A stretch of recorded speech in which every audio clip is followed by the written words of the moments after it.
Welcome everyone. This is National Kitchen and Bath Association. You're here for Fractalize Your Designs, How Nature Reveals What Feels Right with Richard Landon, who is a certified master kitchen and bath designer. He's with Richard Landon Design based out of Seattle, Washington area. And we want to thank Kohler for sponsoring all of our webinars and today's session as well. And thank you for being here. And Richard, I'm going to open up your mic and we're going to get ready to get rolling. Thank you so much. Great. Well, let's get right in. Just to take care of a little background information so you know a little bit about me. You can read there. I've been twice the judge for the national contest and published multiple times and won my share of awards, including the best overall kitchen in years gone by. I've been a speaker at KBIS and IBS. I'd be curious in some ways to know how many of you have attended a seminar. If you like what you go through today, I am doing one again at KBIS in 2020. But basically, one of the biggest things that you can know about me is I've always been fascinated by how nature reveals what feels right. And I have to apologize, my voice is a little bit rough. I came back from a 9-hour flight after touring Southwest England and seeing Stonehenge, and someone on the flight gifted me with a cold. And so my voice can be a little bit ragged, and I apologize for that. But we will, as they say, soldier on. The objectives I'd like to take away from today is you would see how we can contrast what nature does with what we do as humans. You call it the static geometry of man or humankind. We will explore how nature reveals 4 fractal principles for what I call feels right design, which incidentally was one of the keys to Steve Jobs and Apple. He called it behavioral, reflective, and visceral, but what he meant, it had to look great, work well, and feel right. And we're going to apply fractal thinking to kitchen design and to the shift away, as we all know, from single-purpose rooms. So, shapes affect us. They reflect us. Your first perception is shape. You're shape sensitive at 8 days old. The shape that you bond on initially is the shape of your mother's face. If your mother changes her hair, you will pull back and look at her and scrutinize her. I've seen this happen with some of my own children, even grandchildren. Yes, I've been in the business that long, and I can attest this is true. And for 20 centuries, there was one way to describe shapes, and it was what we call Euclidean geometry. It's your high school geometry. They were simple shapes. They were easily measured. Even though you might not have understood it all that well in your geometry class, the purpose of geometry was to show you how to measure them. And in his eyes, Euclid's eyes, the shape of a pine tree was simply a triangle. Mountains, triangles. Scale doesn't matter in geometry because there's no new information as you draw closer to the shapes, because there's no depth of field. Like you can see in this mountains, you have a very great sense of depth of field. Yeah, when you have the mountains like that behind each other, but in the geometric representation below, there's none. Classic geometry creates rooms that are logical, incremental, predictable, closed. They're suited to a single purpose, and that was our homes, that was our kitchens until the 1970s when we began to think, maybe we should take the wall down and let whoever's in the kitchen see out. And we created the great room concept. For those of you who haven't been around as long as I have in the business, I hope that you get a little bit of a sense of the historical path we've been on. Classic design is symmetry-driven. Layouts are driven by measurements that are linear. Your design elements, they repeat, they're similar in scale, they're repeated clearly around centers. Your fireplace in this room would be centered, the windows and bench seats centered, you have your sconces, the candles, everything is centered, and symmetry reigns. But is that natural?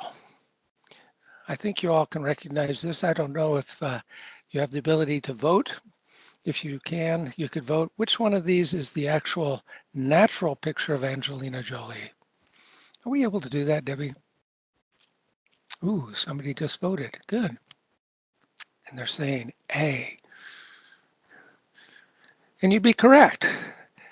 The photo B is the symmetrical version of Angelina's face. How about this? Which one's natural? Which one's symmetrical? Yep, B is Charlize. So the purpose of me showing you this was to say we've normalized what isn't natural. We've got accustomed to it, we've adapted to it, we've adjusted to it. We're pretty much all infected with what I call the A-cubed syndrome. So why do we keep persisting to do things that are just basically meant to simplify complexity, make it so you can easily count the shapes? I mean, you look at that building and you go, oh, there's 8 windows around the center. And their shapes are easy to define, they're easy to measure, symmetry's readily communicable to other people. So what we've grown up with and are accustomed to is really something that's designed to simplify. It's our attempt to order the world in ways that are easily controlled and managed.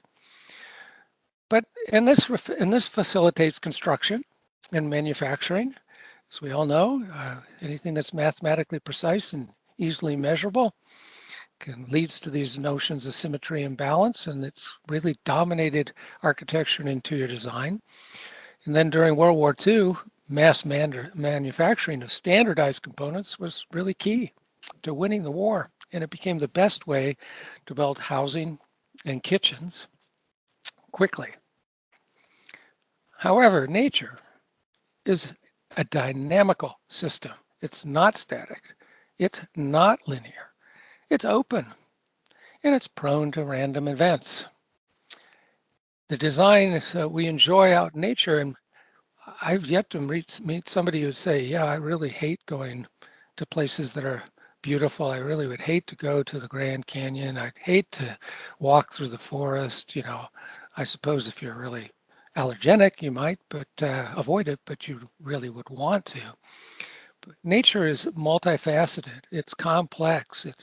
Things are interdependent. Things are affected by the passing of time. And there was no way to really describe these shapes until a Frenchman named Benoit Mandelbrot wrote a book called Fractals, Form, Chance, and Dimension, and he pointed out how nature loves ordered imperfection. And he coined this term fractal to suggest fractured and fractional. And he published a book that's a little bit thick to read, as you can imagine. It was written by a mathematician. And it took a while, but in 1992, John Briggs decided to write a very accessible book about this. He called it Fractals, Patterns of Chaos.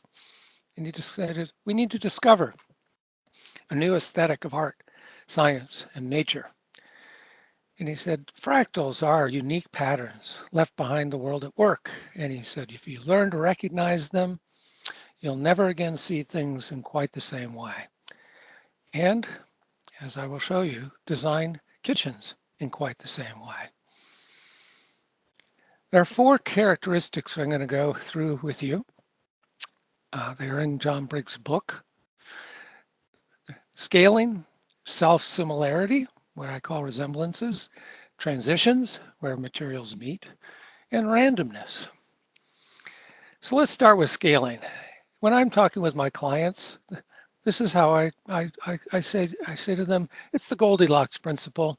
In nature, elements repeat endlessly at different scales, and we like that. It makes life sensible to us. It makes sense when Papa Bear is bigger than Mama Bear is bigger than Baby Bear. It would feel weird if things worked the other way, as we all know from a particular movie where the subject of the movie was born looking old and kept getting younger. It was very strange for everyone involved. We don't know quite how to handle that. So nature likes to scale things. Nature also does something that we as humans are uniquely equipped to recognize. No other species on Earth recognizes self-similarity, or what I call the resemblance connection, where shapes at one scale in a completely different type are recognized as being similar to shapes at another scale and type. You see this really small thing, a hummingbird. You see the upstretched arm of a person. You see this 15-foot tall fin of a humpback whale. And we, as humans, can make a connection between these remarkably different in scale and in species and in type. And this is really critical to understanding the things that feel right to us. Transitions. In nature, elements push and pull at each other. What makes a wave, and how we recognize a wave, is the froth at the edge of the wave. If it's no froth, we just see a swell out there. There are textural changes that occur at edges and boundary. There's a lot of energy at the point of transitions. And this is one reason we like crown molding around the top of rooms. But nature also does something that's a bit of randomness. At times, a lawn full of daisies is just plain irritating. But a lawn with a single daisy will just cause us to look and often give a bit of a smile, because in nature, the unexpected happens. I call this the UFO principle, an unexpected fun occurrence. In rooms that feel right, almost always will have an unexpected fun occurrence. And the same can be true of art. While we were in England, we went through several art galleries, and it was quite fun to notice sometimes in the painting a little bit of a surprise. The artist had tucked away in a corner or underneath the bench, peeking out a little animal or somebody hiding there in the background. So there's nature's fractalizing of our world. Scaling, the Goldilocks principle, which often pairs with self-similarity, the way things resemble each other, as we'll see. There's energy that happens at transitions, and a little bit of randomness thrown in, the UFO principle. So now let's look at these elements together. Any questions so far?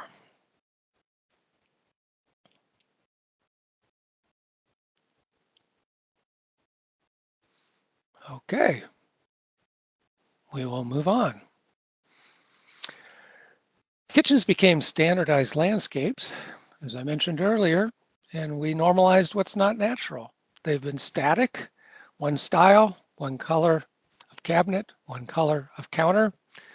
Elements got centered, sinks got centered in front of windows. Things were uniform in shape, could be easily measured, 24 inches deep, 12 inches on the top, driven by the piece of plywood, cut it into halves, cut it into quarters, rip it, I should say, properly. And because no one liked to think in fractions, round it off to 24, round it off to 12, make the counters 36, make the uppers 30, 18 inches off the counter. Everything was standardized to make it easy to produce rapidly. And rooms were closed. Kitchen was simply a room for meal prep. There was a couple of TV shows, Ozzie and Harriet, Leave It to Beaver in that era, which you can see now thanks to YouTube online. And you'll see this kind of a space. But kitchens now are multifaceted. There's different materials, complex, they're mixed. Elements are often functionally positioned where sinks are where they're most needed. They're open. They're tuned up for socializing. And the kitchens become the living room or the social living center of the house. We like things that are temporally attuned. Surface textures used to be gloss, and then a little bit later matte started showing up, or honed, and then hammered, and it's never been richer now when it comes to countertop surfaces. Computer-aided design and computer-aided manufacturing, CAD/CAM, is moving us to where a new normal is much more easy to embrace than ever before. Incidentally, most of the kitchens you've seen, I think, except one, are ones that I've done. In this kitchen, you'll see the scaling of materials. You'll see book-matched walnut. You'll see a red oak floor. You'll see high gloss laminate, and you'll see thermally structured laminate. You'll see a scaling of textures. The matte sheen on the walnut, the orbital finish, which is kind of a swirly cotton candy-like. Incidentally, I will show you later and talk to you a little more. I make most of my sinks for a couple of reasons that we'll get into later. And this is one in which I fit a full single and half of a double into a 30-inch wide cabinet. Back up just a second, sorry. You'll see the quartz tile and the laminate were all gloss. And you'll see the thermally structured surface of the laminate, which was very coarse, almost a corduroy type of a feeling. Again, let me pause. Any questions?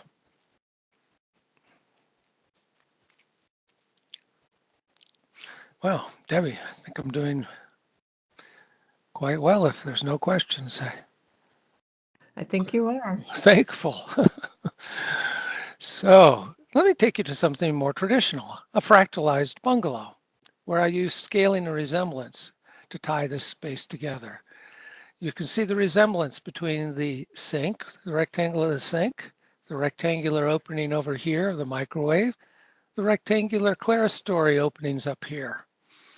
And then, of course, going back, the chalkboard on the wall. You see glass openings, 3 over here in the clerestory. We have 4 over here in the dining room, and we have 5 going down the wall. And we have the UFOs of the clerestory windows. You don't expect windows that high in the wall like that.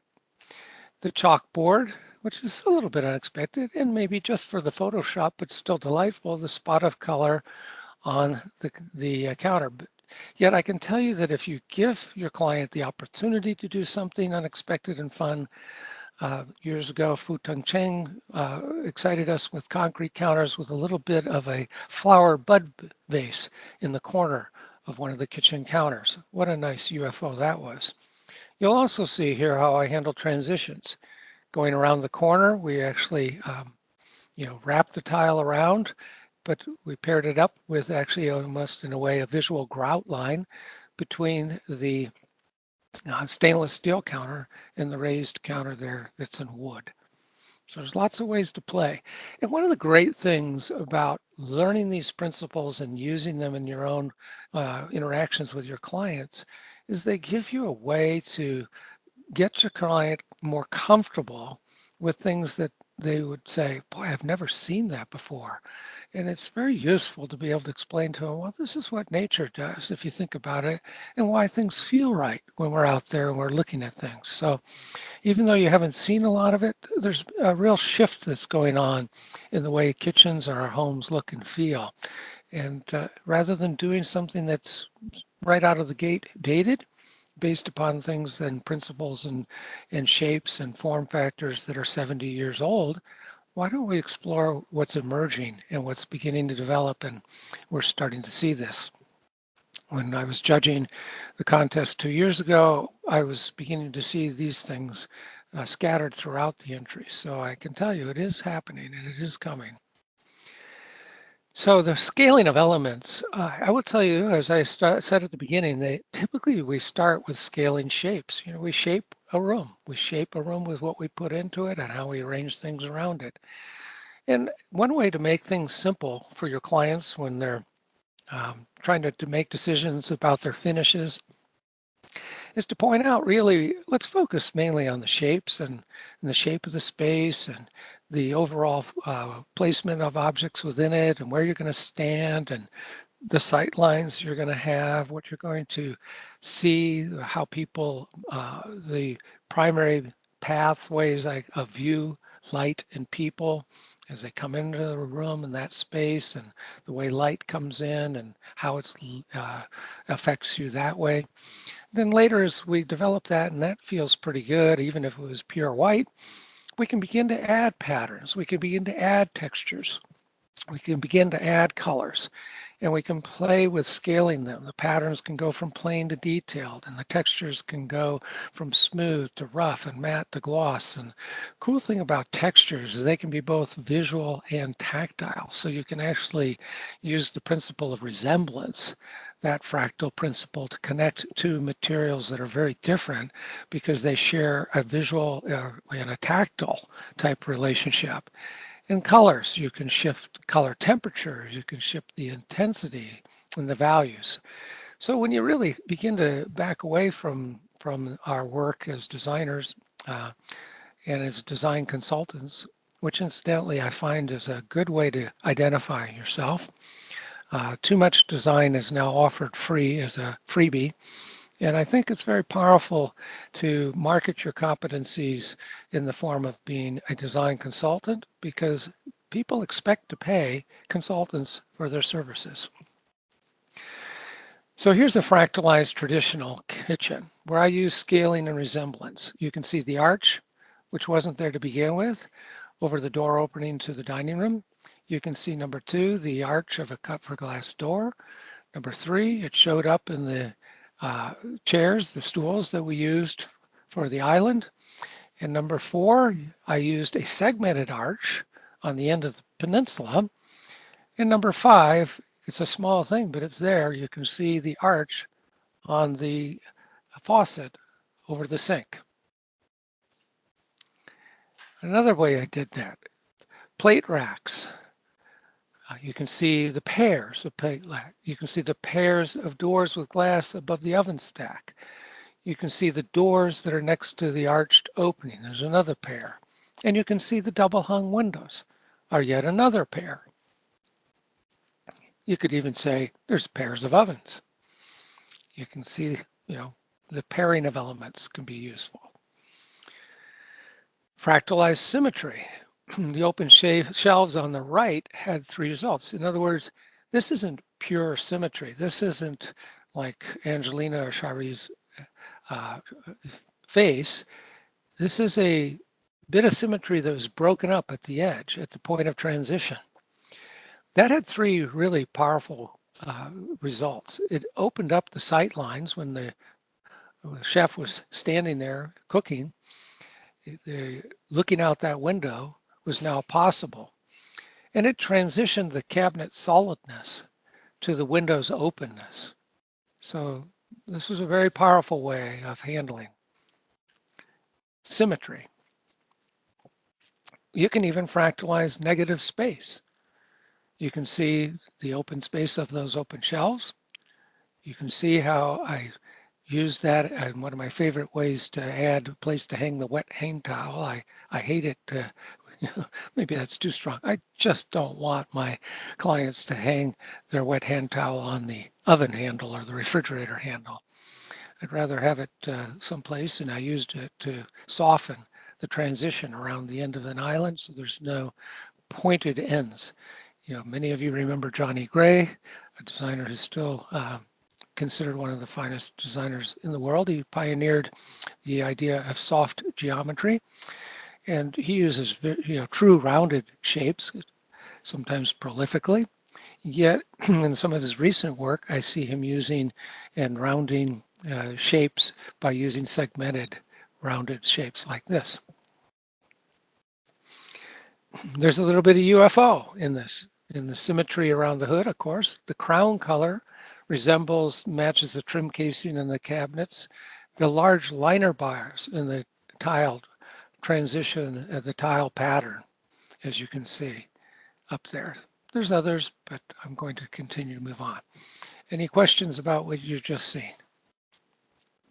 Richard, there was a question, let's see, about Feng Tung Shang. Fu Tung Shang, Thank you. Certainly a master of natural appearing UFO. Are there any others that you can look to, that we can look to for similar inspiration? I'll have to name names. Nar Bustamante down in California. If you look up his name, he is a younger designer, and I love visiting his website. Some of his work, like my work, is pretty much you do what the client wanted. You can tell when he gets someone who says, just cuts them loose. And you'll see fractalized designs everywhere within his portfolio. It's another designer, Narbustamente. Narbustamente is another person. I think Johnny Gray, you'll see that in his work, johnnygray.com. He's been around as long as I have, and was identified back in the 1980s as the world's best kitchen designer. If you've never experienced his work, you would be well served to look at his website and marvel. He did actually Steve Jobs' kitchen for him, and has done many other high-level people. So here's a fractalized backsplash. You notice the use of because why is it fractalized? Because of the transitions. I transitioned the counter up 1 inch with one of the things I love about stainless steel counters. And incidentally, I am married to a woman who literally detests stainless steel because of an early experience in her life of hospitalization. And she does not like stainless. But she spent a weekend with a tour home of mine, came back and said, I loved those counters. What were they? And I smirked. And I said, stainless steel. She says, no. And I said, yep, they were. And the reason that she loved them is because the finish on these counters was what they call an orbital. You take an orbital sander. There's other ways people might describe it, but it gives a texture to the stainless that's like cotton candy, for lack of a better word. And you can see here again one of my sinks that I had made for a client.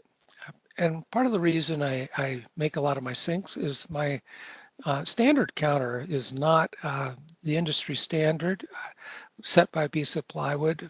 My counters are people scaled. They're like the desk people have at work. 30 inches deep, typically 27 is my minimum. Because one of the three most common complaints people have is, I have lack of storage, and counter space is one of the other biggest ones. Counter space, clutter, and storage are the three big ones. And when you give them extra depth like that, then all those elements that stick out at the back of a counter, which would, on a normal counter, crowd the space down to the NKBA minimum, oftentimes of 16 inches. Well, who likes the minimal amount of space in which to work? So a lot of people complain. Most of your clients, I would imagine, complain about not having enough counter space.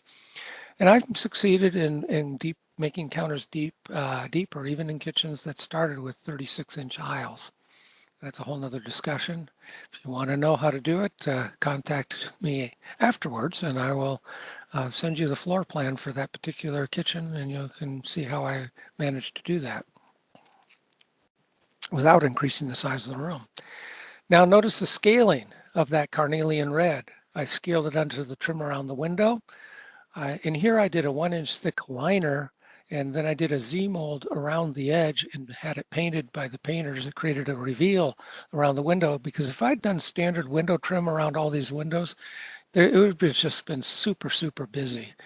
And so I even put that carnelian red on the trim casing around the floor to emphasize the transition, that energy between the floor and the wall. And it was just also, like I said earlier, a nice way to transition the counters and to define the backsplash in a way that you don't really expect. Here I used a scaling. I mixed materials. I did this U-shaped counter in wood. I did the plating counter where he could put things up from the cooktop beyond onto this counter because it would easily fit underneath this raised counter. I used stone, which of course I'm also scaling, of course, sheens as we go across here. And of course that sink you saw had its own texture. Now, I can hear some of you potentially saying, I've had it said to me after some of my seminars, my clients would be afraid to do this. So I thought it would be beneficial to show you some of the techniques I use to get people past their resistance to unfamiliar concepts or unexpected solutions. I start with two assurances that all the ideas we're going to discuss are really just placeholders, because I said your wish list is not what matters to you. And they look at me like, what? Of course it's what matters. That's why I made my wish list. I said, no, stay with me. I said, what matters is what's driving your wish list. You made a wish list because something wasn't working for you. Something was bothering you. So your wish list represents your best attempt to resolve things that are bothering you or aren't working for you. And my role as your design consultant is to enable you to identify what these things are. And I need to understand what's driving your wish list, because I will tell you, and it's true, that my resolution of your things that matter will end up being 100% of the time in my career different than what you told me your wish list was. That bears repeating.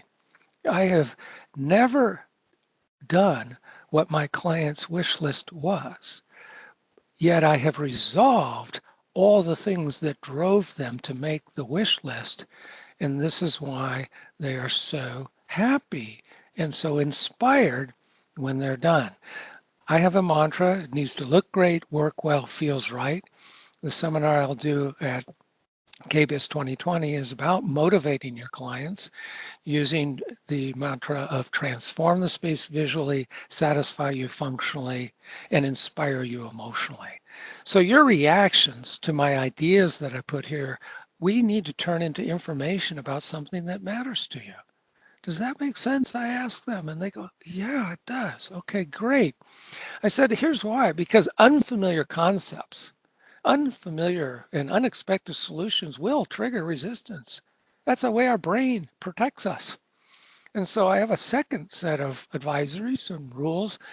Please stay in the process with me until you figure out what most matters. I'm not here to do Richard's kitchen in your space.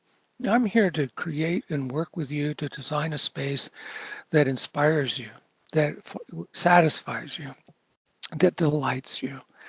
And so I also would really ask you in this process to keep what we discussed to yourself until you figure out what most matters. Because when you know what most matters, you'll be able to defend the things that we're doing to all of those people that are going to attempt to save you, from the crazy designer that you're working in, because they haven't been in the process. They don't understand the discoveries we've made, and they don't understand what's driving our design solutions. They're going to imagine that your designer looks like this. They're going to attempt to protect you from the crazy designer that's asking you to do, telling you to do certain things. And so you really do oftentimes have to repeat, this is our kitchen. This is our home. This has to feel right to us. And it needs to relate to our home in a way that makes sense. And it needs to relate to our family and the site on which we live. So I'm going to show you how that worked in this, this idea of embracing fear and telling and warning the client that they're going to experience fear when they in this design process, quite potentially. I had a placeholder idea. I walked into this kitchen. Yep, it looks like the kind that sometimes we still see today, And I looked around, I walked the house, and I said, do you realize that outside this wall where your current cooktop is, there's a beautiful view of your pastures. And, and there was this eating nook. You can see, I don't have a photo of it there, but I pointed it out there. You can all imagine the classic bump out with the, 3 sides. And the moment I said, I want to move it out there and open up this wall and get rid of all these wall cabinets and all, that was my initial comment. I want to open that up. The fear kicked in. I need all my wall. I want to have enough storage. And I said, well, that's information about something that matters to you, and I will resolve that later. I have a list of 100 items that are in a typical kitchen in 7 categories, and we will go through, and at some point at that stage when we're developing and composing, as I call it, the way the cabinets are arranged, on their interiors. We will go through all those items and make sure there's a place for them. Will that work for you? And they go, okay. That idea intrigued them though, so they decided to stay in the process, and they followed that second set of advisories. And the plan developed, as you can see, into this layout. I actually shifted the kitchen out into that bay where they used to have their eating nook, because now they had a 180-degree view of their site, which was in some acreage. There's lots of pastures surrounding them, and they'd see deer and bear and coyote, all kinds of things out there. And this is how it turned out. And you can see, where are the wall cabinets? There's really only one true wall cabinet over here, because I actually poked a window above this microwave that's sitting there on the counter. Still, this one of my favorite things to do at the end of a refrigerator cabinet is to put a shallow 4 to 6 inch cabinet. I will tell you, make sure there's at least 4.5 inches of usable interior, because at that point you can store those bulk size that you get at the big box places that sell these things like that. Will actually fit. I made a mistake on one job and had only 4 inches, and some of those big containers wouldn't fit. And I ended up having to cut out the whole back of the cabinet after it had been installed on site, and trim it out and patch it in ways that was acceptable to the client so that their spices would fit. Lesson learned. Where did all the storage go? It went below. And this is back to what I said earlier. Computer-aided CAD/CAM design is moving us to a normal that's different. There are some of the now high-end European cabinetry companies that sell cabinets that we all know cost $2,000 or more a box. And now their USA standard USA box is 25 3/4 deep and 27-inch counter with 15-inch uppers, typically with about 18-inch high door on them that lifts up, which creates an open feeling to the kitchen, which makes it feel more attuned to what we expect in living rooms, where we have art on the walls and windows.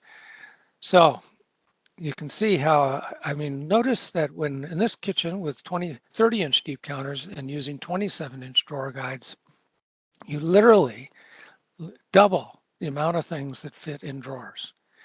The other thing that I change, because it's easy to do, I pay a flat fee of $125, and the cabinet company I most work with will reprogram their equipment to create a 7 to 7.5 inch, either typically works, but I like 7.5 inch top drawer, which enables me, it doesn't look any different than your typical top drawer, but it enables me to put in the 2-cup measures, even have double, I think I have another slide here. Yes, I do. And you have an unexpected fun occurrence. You have the window behind the cooktop, which incidentally is legal as long as it's a fixed opening and not going to blow out over things. One of my other favorite things to do, you can pick up in here, behind here, is I'll use the fall down, the remnants from the stone that the client chooses, and I will have it cut into pieces and the tile that are perfectly spaced and end perfectly at either end. And in this case, we actually wrapped it around the opening and into it. This is such an easy thing to do, and a nice way to use all that extra leftover stone. Transition energy here, wow, the chiseled edge. The chiseled edge, without a doubt. So every kitchen you've seen of mine actually has 30-inch deep counters because it adds 6 inches more usable drawer and effectively doubles the storage below the counters. And then you ask, well, gosh, the fear, my clients, isn't that expensive? And it isn't. Your fewer wall cabinets equal a lot of times so much savings, it's pretty much a wash. If you find the right company, one of the companies I work with, they don't even charge me extra to make them deeper. The owner says, thanks to panel optimizing, I'm really not using that much more material. but I do need to charge you more for the drawer guides because they're a lot more expensive, and this is true. And that cost is easily recovered by the fact that you're not using as many wall cabinets. And boy, this really opens up new ways in which you can put together a design.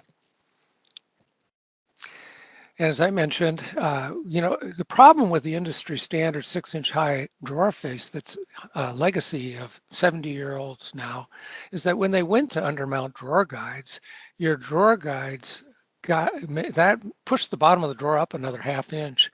So drawers now are the shallowest they've ever been. So I'm not going to say much more about this, but I'm going to stop and take some questions, if there are some. Well, there was actually a comment here, Richard. Yeah. Someone said that they also like the 27 to 30-inch counters because if the cabs remain at 24 and are pulled forward, there's a natural chase behind for plumbing and wiring issues, especially helpful in old home rehabs. Yes, and that is sometimes for some of my builders who just, are really penny pinching. That's exactly what we'll do. We'll put a 2x4 or so behind the cabinets, and sometimes double up on that. It's not that big of a deal for most cabinet shops to make an upper cabinet a little bit deeper, and so they'll opt in for that. That's a great way to go. And sometimes in condominiums, I'll make all the cabinets deeper except for a handful in which I am running things behind them, drains and things of that sort for that reason. Yeah, that's an excellent comment. Thank you. And then there is another question. Okay. So what is the depth to the face frame? And then do you prefer framed or frameless cabinets? I have for decades now actually just gone purely frameless with rare exception. It gives such a furniture look to things. Yeah, I prefer frameless. Cleaner, simpler looking type of things. Okay, just wanted to go back to our 4 principles here. Oh, is that all the questions, Debbie? Yes, for now. Okay. Thank you. Scaling resemblances, I'd like to pair those two, transitions and UFOs. I want to show you some fun things we can do with refrigeration that are definitely unexpected fun occurrences.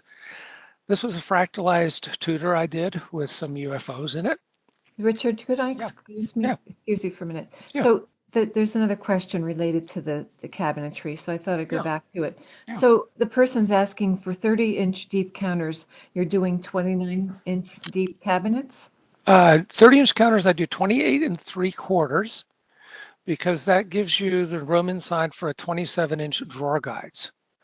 Now, so the two standards I use are 25 3/4 and 28 3/4. On the 25 3/4, you get the 24-inch drawer guide, which pretty much does get you double right there. But when you go to 28 3/4, you definitely get the doubling. And then you use your 27-inch drawer guides. Now, if you elect to do pullouts, I will warn you, you have to then specify a nail-on or a rabbet in back, R-A-B-B-E-T. The 1/4-inch back has to be moved onto the back of the cabinet or recessed into it if there's a finished end involved or you're not doing applied ends, because you need the extra depth inside the cabinet to fit the pullout. All right, we'll have another opportunity for questions here coming up, so let's move on.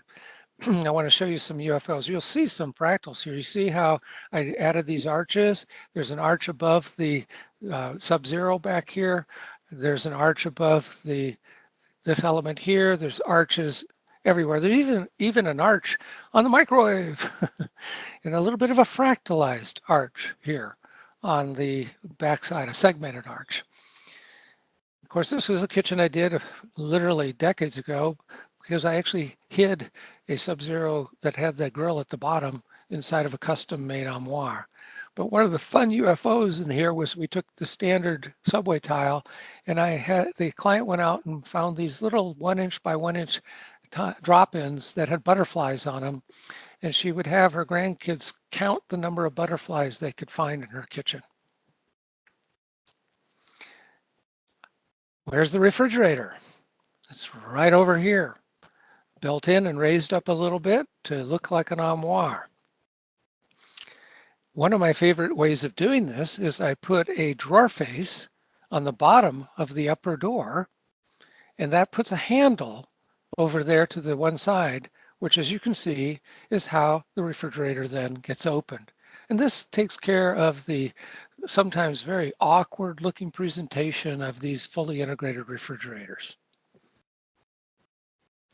This particular kitchen, you can see an abundance of fractalization. You can see the textures here, and you can see the linearity here, scaled with, you have the onlays. I mean, I guess you could say it was fractals gone wild. But you can fractalize your transitions. Underneath, add a molding. You can take a standard height cabinet and make it a more comfortable height for your client. Here in the Pacific Northwest, we have per capita the tallest people in the nation. That's changed now a little bit because we have had such an influx. In fact, it's probably totally changed because we've had such an influx of multicultural influences. We have one zip code in Seattle with 50 language groups inside of one small square mile. Another way to soften a corner, you can see in both cases here, I did an angled piece with just a standard dishwasher end panel, and that allowed me to do just a soft little angle or a little bit of a rounded end on this one on the left, where we did a segmented corner underneath it.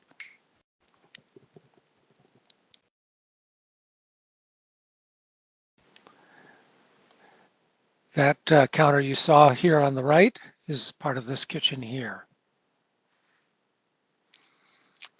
And in this kitchen here, that was the counter transition you saw backing up here on the left. That's this kitchen here. Can you see the unexpected fun occurrence there? The handles on the refrigerator for sure. You also have this really unexpected J-shaped eating bar, which, because we have this structural element here, was my way of reconciling and connecting using that transitional element to connect the kitchen to the post to make it not just stand out there by itself. And again, look at the end of the refrigerator. You can see the cabinet there that we used for storing spices. I can fractalize counter transitions.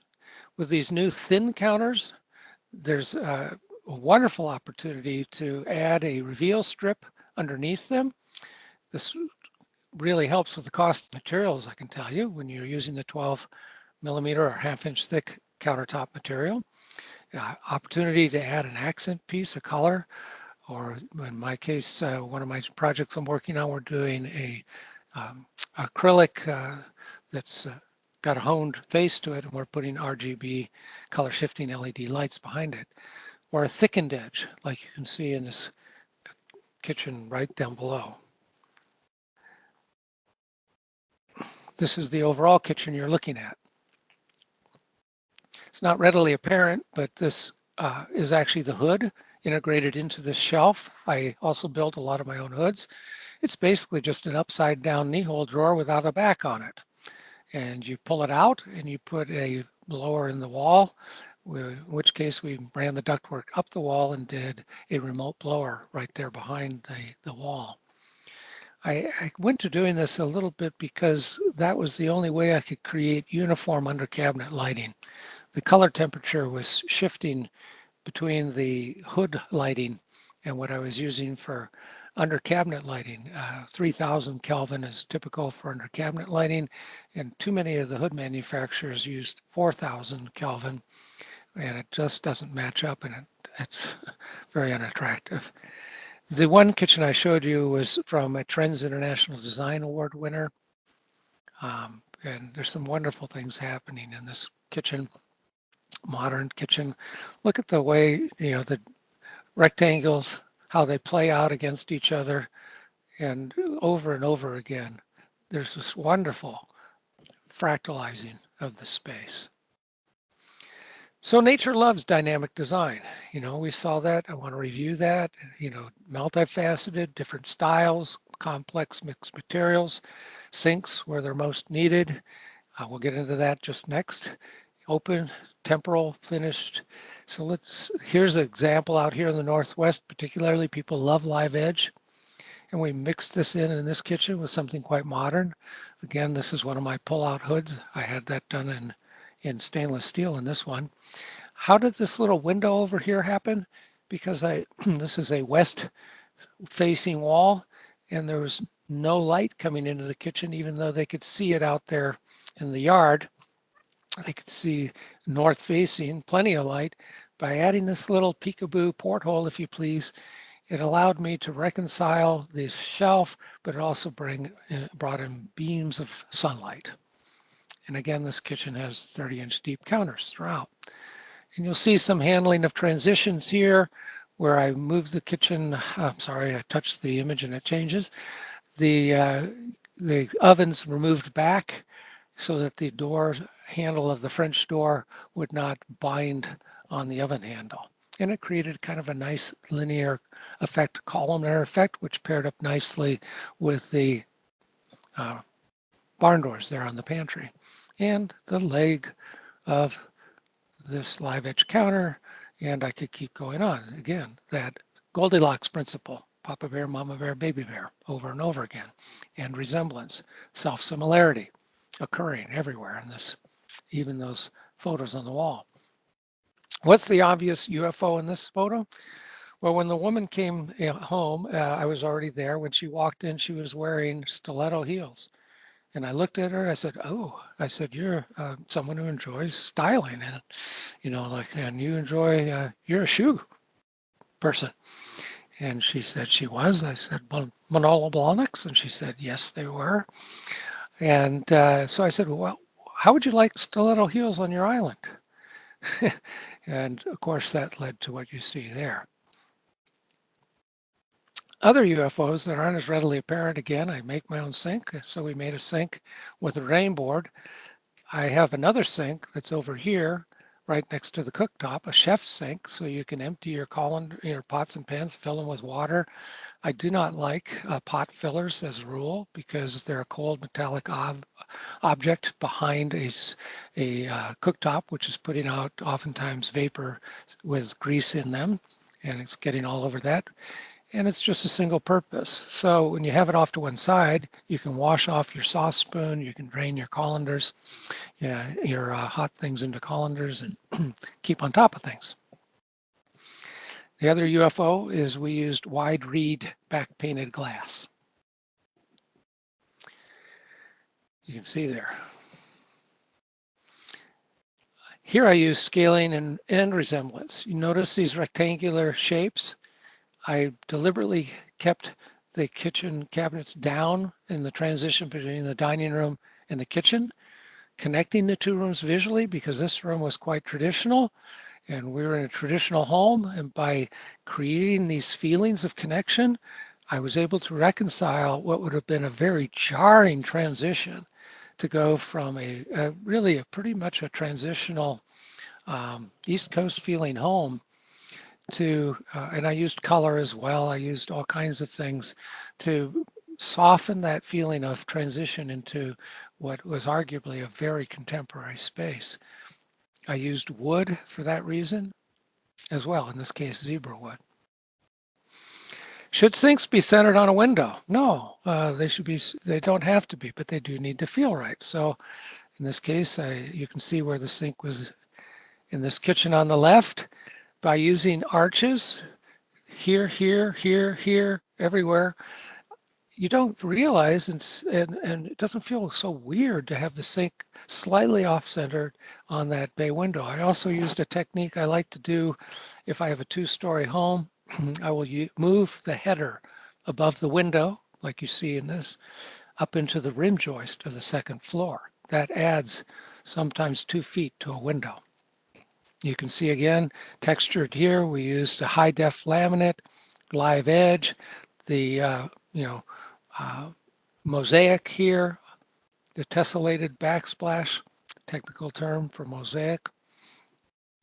It's a great effect to tie it together. Here's another sink, not centered on the window. The way I gave it a place, because of my deeper counters, I actually just created a ledge behind it, which created the feeling that this was your cleanup center. And again, you'll see the transition using liner bars around the window. Lots of other fractalizing going on here. Goldilocks reigned supreme. Should sinks be centered on windows? Well, if they are, would you please at least get rid of the post if oftentimes, or the divider strip between windows, where you have a screen on one side, so when you're standing there, one of your eyes feels fogged and the other eye feels clear. This is a straight-on view. One of my favorite things to do is a window with a awning or sliding type windows below. There's so many things happening here. Arches, arch around the end of the island, arches again on the chair. There's even curves up here. There's an arch on this Photon Cheng hood. Arches even on the handles that determine the handle they chose instead of the straight on type handle that you're all familiar with. Scaling of elements, a little bit of a UFO in that the Jatoba butcher block here, because the husband was 6'7" and the wife was about 5'5". And so that gave her places to work, and all these other raised places were places that he worked. I mentioned before the scaling of these elements. So that concludes what we're going to talk about today. We have one of my favorite books, The Architecture of Happiness. And I love this quote, that beauty is the child of coherent relationship between parts. I would say it's also fractalize your designs, because beauty is coherent in nature and charms us and delights us. Okay, Richard. Thank you so much. And I'm going to thank Kohler for sponsoring today's session. There were a couple of other, there's a comment here. This is going back about halfway through. So someone had said that it appears that the built-in appliances of different widths are placed in the same tall cabinet. Is that true?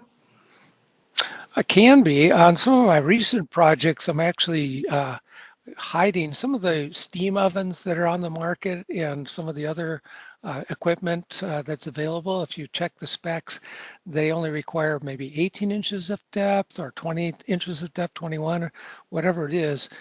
I'm actually doing a job in which I'm hiding one of the dishwashers, single one, inside of a cabinet behind two pocketing doors, so that we can create a kitchen that feels more attuned to a living type of room, because kitchens now are the living room. So people's sense of what they want to see and not see is really changing. Okay, and then there was a question about what is the countertop material for the island with the stiletto heels?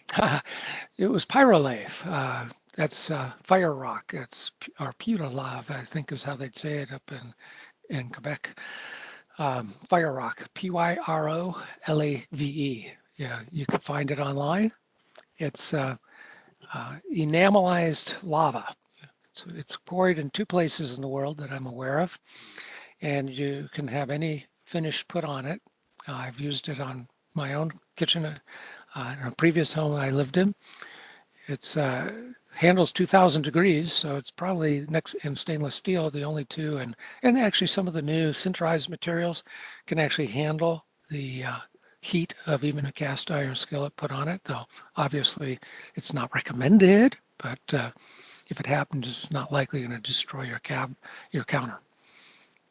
Okay, and then there's another question. It appears in many of the kitchens that the toe kicks do not line up on the appliances. How do you deal with that issue? When you mean line up by height or depth, I play around with that quite a bit. On a recent project, I actually had no toe kick on the oven cabinet, because why? You don't stand there and put your toes underneath. And we did a pedestal type of a base, and that lowered it down and added another 3 inches to the usable drawer underneath the oven above, which was really desirable because it allowed us to lower the ovens overall to a much more convenient height, and yet still give the client a useful drawer for the oven glassware and things of that sort. So I think again, it comes down to how you manage that transition.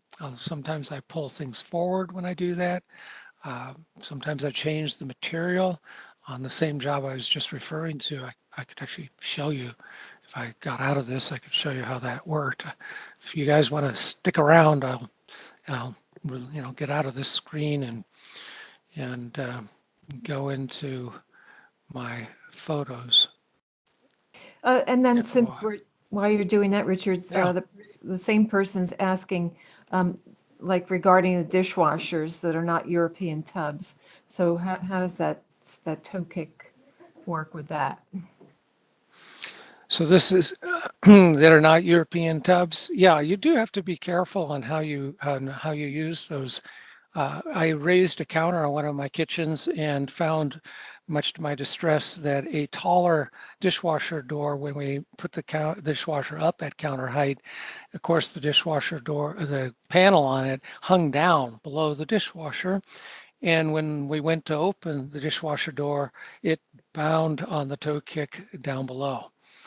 I had to buy a new dishwasher because there's only one on the market. There probably is only one. Now that has a deep enough recess or the ability to have a tuck-in like that can handle up to a 6-inch high toe kick. So got to be careful when you do that. Now this is the kitchen I was referring to. You can see here how the oven went all the way down to the floor. And you can see here underneath the main section, I projected that forward and I used toe kick drawers in this particular kitchen. And we did a roll cart. What other things happened in this kitchen? Yeah, you can see that there. Some fun things. This is a very dynamic space to begin with. I love how deep counters allow us to have space behind the cooktop for things. Here I used a pot filler, but not behind the stove. I used it off to one side. There's one pot filler on the market now. Frankie makes it. I'm going to name names on that one because it actually has a mixer valve on it, hot and cold. And I was so happy when they did that. This is actually over here a piano hinge spice rack that swings out. Bingo. So you can kind of get a feeling for this. Here we actually did cool drawers where we took the cold air from out of the crawl space under the house and vented it up through these drawers. And again, you see no toe kick. And let that, the old fashioned way back in the 1800s, early 1900s, that's how you kept vegetables and things cool. You notice the potatoes aren't mixed with the onions. And again, you'll see how the extra depth, even in front of the sink, why did we put it at the back? She wanted an additional chef's drawer, as I call them. Every one of my clients has a double height drawer like this where you can store all of the items that you use. Many times the top two, sometimes the second two, just depends on the kitchen. And you're seeing the benefit of that 30-inch deep counter freed us up to have the entire wall behind the cooktop as a tiled wall. Look at how much. Those drawers are 3 inches longer than most people have in their full 24-inch depth cabinet. And people use them, as you can see, prolifically. Swing up mixer. I love doing this, where I have a pull-out chop block and I mount a drawer underneath it so that the knives don't get hidden, or in this case, spices that she was using, because this is, as you remember, right next to her baking center. She had a mother she was caring for in a wheelchair. We had a pull-out table that I integrated into the island for her mother to come up to for living in place. Deeper top drawers mean I can do a double stack of drawers within drawers, so you don't have all this silverware buried within it. On and on it goes. I'm glad I got a chance to show you that. Thank you. Well, I want to thank you so much, Richard. This has been great. I know a lot of people are writing in here that this is a great presentation. I want to thank all of you for being here with us today. And this recording will come to you tomorrow, so keep an eye out. And Richard, once again, thanks so much. And thanks again to Paula for sponsoring. And please come to KBIS in 2020. Shameless plug, transform, satisfy, inspire. We can continue the conversation. Thank you, Richard. Have a great day, everybody.